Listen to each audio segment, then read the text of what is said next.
الحمد لله نحمده ونستعينه ونستغفره ونؤمن به ونتوكل عليه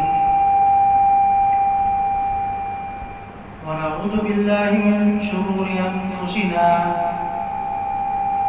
من يهده الله فلا مضل له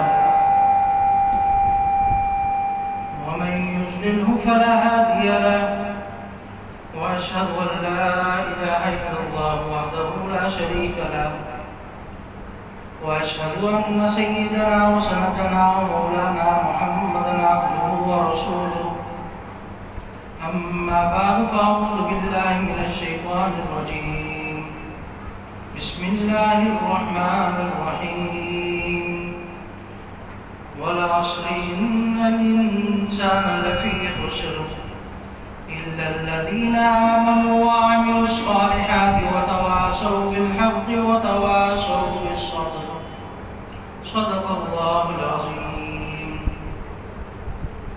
میرے واجب الاحترام قابل صد احترام دوستو ساتھیو بزرگو،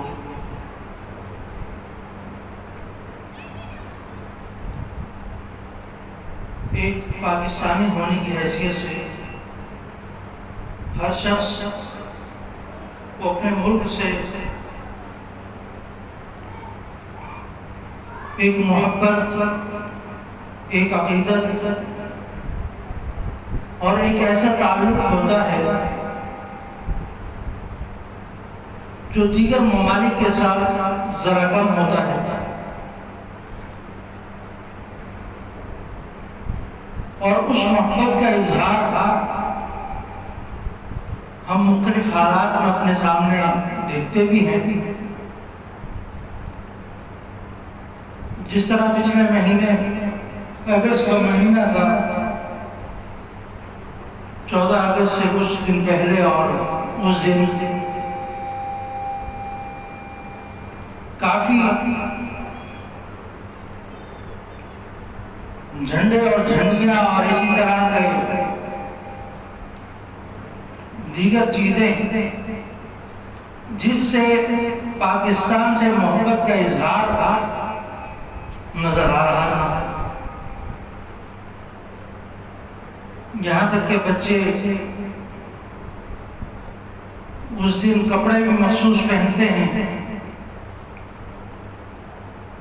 جس میں پاکستان کا جھنڈا یا اس طرح کی کچھ چیزیں بنی ہوتی ہیں۔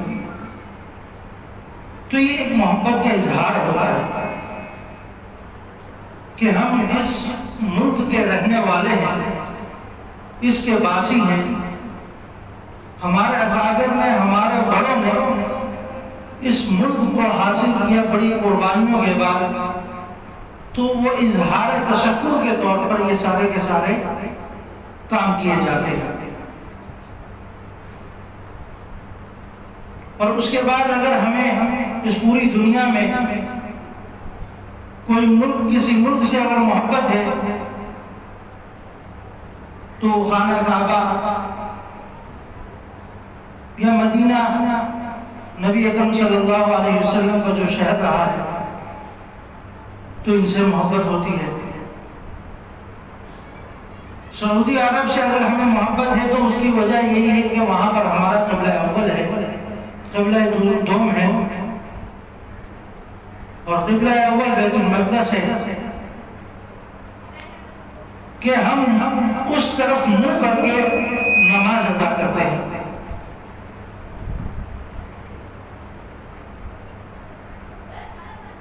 تو یہ بات کرنے کا مقصد یہ کہ کوئی نہ کوئی تعلق ہوتا ہے جس کی وجہ سے اس شہر سے، اس علاقے سے محبت ہوتی ہے۔ نبی اکرم صلی اللہ علیہ وسلم جب مکہ مکرمہ سے ہجرت کر کے مدینہ کی طرف جا رہے تھے تو مکہ کی طرف متوجہ ہوئے کہ مکہ، کہ میں تیرے اندر رہا، اگر یہ میرے لوگ، میری قوم مجھے یہاں سے نہ نکالتی تو میں کبھی بھی اپنے اس شہر کو چھوڑ کر نہ جاتا۔ اتنی محبت تھی، یعنی ہجرت کرتے ہوئے دوبارہ متوجہ ہو کر مکہ کی طرف یہ جملے آپ نے ارشاد فرمائے۔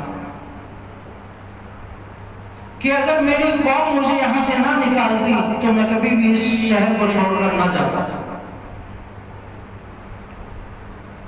اور نبی اکرم صلی اللہ علیہ وسلم کی ایک حدیث یہ بھی ہے کہ جب تم اپنے علاقے سے کسی کام کے لیے نکلو اور تمہارا وہ کام ہو جائے تو فوراً پھر واپس اپنے علاقے کی طرف لوٹو.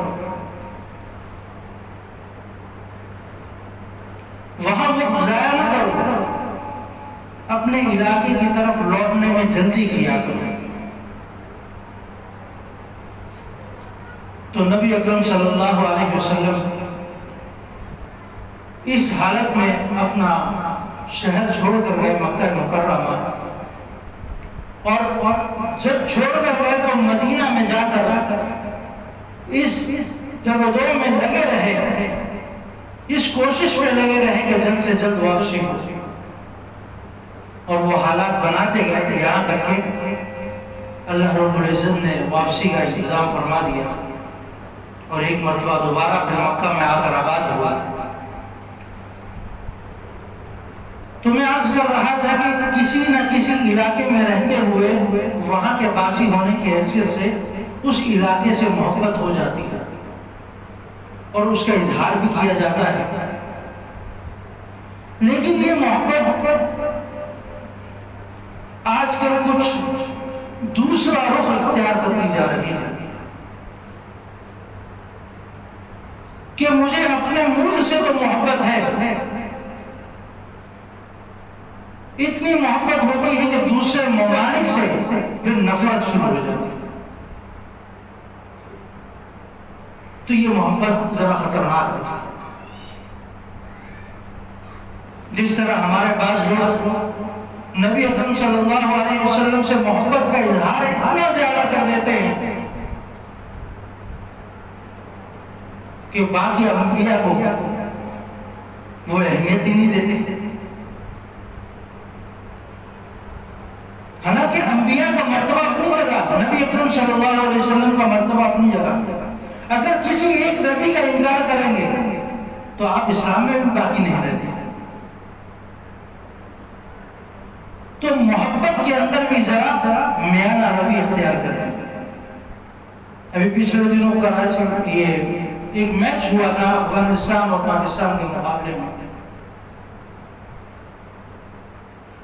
تو اس پر سوشل میڈیا کے اوپر ایسی ویڈیوز آئی ہیں کہ آدمی حیران رہ جاتا ہے کہ یہ دونوں ممالک مسلمان ہیں. ہمارا مسلمان ہونا سب سے پہلے ہے شعوب و قبائل لتعارفوا، کہ اللہ تعالیٰ نے اگر ہمارے اندر مختلف قبائل، مختلف قبیلے بنائے ہیں، مختلف شعبے بنائے ہیں، مختلف ممالک میں ہمیں آباد کیا ہے تو یہ ہماری پہچان کے لیے، ورنہ اصلیت ہماری مسلمان ہے. ہم پہلے مسلمان ہیں بعد میں پاکستانی ہیں، پہلے مسلمان ہیں بعد میں افغانستانی ہیں، پہلے مسلمان ہیں بعد میں ہندوستانی ہیں. تو اگر دوسرا ممالک، دوسرے ملک کا کوئی میچ کے اندر ہار جاتا ہے تو اس سے اتنی نفرت کا اظہار نہ کیا جائے کہ جیسے محسوس ہو کہ وہ آپ کا دشمن ہے. حالانکہ دشمنی کچھ بھی نہیں ہے، لیکن ہم محبت میں اتنے آگے چلے گئے کہ ہمیں اپنا مخالف یا اپنا دوسرے ملک والا وہ دشمن نظر آنے لگا.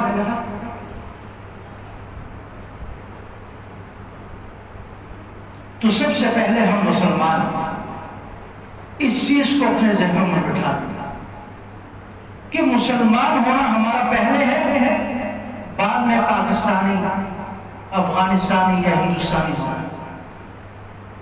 اور اس مسلمان ہونے کی وجہ سے ہم ساری کی ساری ملت واحدہ ایک ہی قوم ہے. کسی کالے کو کسی گھوڑے پر، کسی گھوڑے کو کسی کالے پر فوقیت حاصل نہیں. آپ علیہ السلام نے حجۃ الوداع کے موقع پر یہ باقاعدہ اعلان کر کے کہا کہ چاہیے کہ وہ مسلمان ہو اور تقوی کے لحاظ سے وہ آگے ہو، اس میں فوقیت حاصل ہو سکتی ہے، ورنہ رنگ نسل کے لحاظ سے کسی کو کسی پر فوقیت نہیں۔ آج صرف ایک میچ کو ہم دیکھتے ہیں اور اس پر اتنے زیادہ معاملات کے ایک دوسرے سے دشمنی، یہاں تک کہ بعض ویڈیوز ایسی بھی آئی کہ پورا ننگا کر کے اس پر تشدد کیا جا رہا ہے۔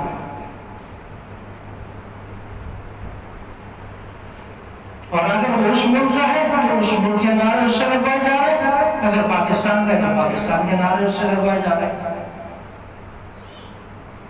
تو یہ معاملات ہمیں دشمنی کی طرف لے کے جاتے ہیں کہ ہم آنے والی نسل کو کیا پیغام دے رہے ہیں کہ ایک میچ کی وجہ سے ہم نے دوسرے ملک سے دشمنی مول لے لی۔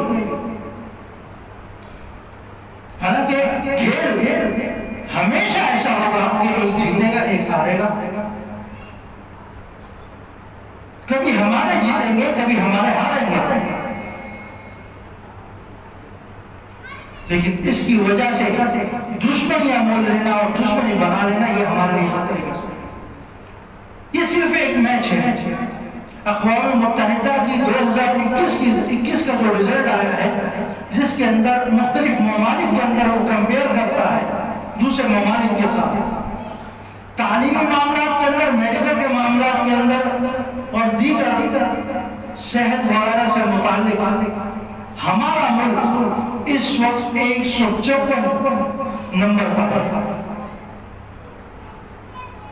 153 لوگ ہمارے سے آگے ہیں، اور تعلیمی، اقتصادی، معاشرتی معاملات کے اندر ہم اتنے گر چکے ہیں 2021 کی رپورٹ کے مطابق۔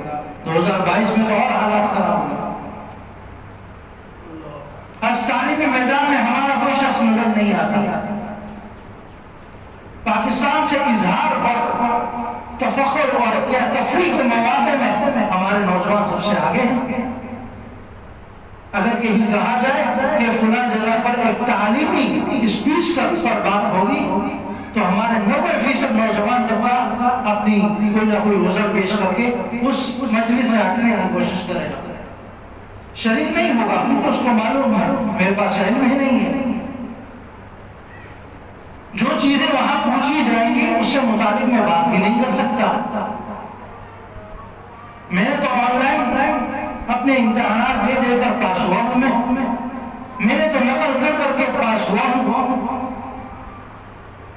اس کے پاس ڈگری صرف ایک ثبوت کے طور پر ہوتی ہے، وہ ڈگری اس کے اندر اتری ہوئی نہیں ہوتی، جس کی وجہ سے ہمارے دیگر طبقے وہ تنزلی کی طرف آتے جا رہے ہیں۔ 154 نمبر کوئی معمولی نمبر نہیں ہوتا۔ آج دیکھ رہے ہیں کینیا، دیگر عراق وغیرہ جہاں پہ جنگیں ہوئی ہیں، وہ ممالک اقتصادی اور معاشرتی اعتبار سے اس پاکستان سے اوپر ہے، جو کئی سال جنگوں میں رہے ہیں۔ کیا تھا؟ انہوں نے اپنے بچوں کے اندر ایک شعور پیدا کیا، پڑھائی کا، آگے بڑھنے کا، تعمیری میدان میں آگے بڑھنے کا۔ آج تعمیری صلاحیت ہمارے بچوں کے اندر ختم ہو چکی۔ یہ سوچنے اور فکر کرنے کی بات ہے کہ ہمارے سیاستدان، ہمیں چلانے والے لوگ ہمیں کھیل کود کے اندر مصروف رکھتے ہیں کہ آج انڈیا سے مقابلہ ہے، آج افغانستان سے مقابلہ ہے، ہماری پوری قوم اسی میں لگی رہے۔ اور آپ نے دیکھا ہوگا کہ جب اس طرح کے میچ آتے ہیں تو بازاروں میں رش بھی ختم ہو جاتا ہے، لوگ جلد سے جلد گھر پہنچنے کی کوشش کرتے ہیں کہ میں میچ دیکھوں، اور سارے کے سارے اسکرین پر موجود ہوتے ہیں، بچے بھی سمجھتے ہیں کہ یہ بہت عظیم کارنامہ ہونے والا ہے یہاں پر، تو پھر وہی چیز آگے کنورٹ ہوتی جاتی ہے،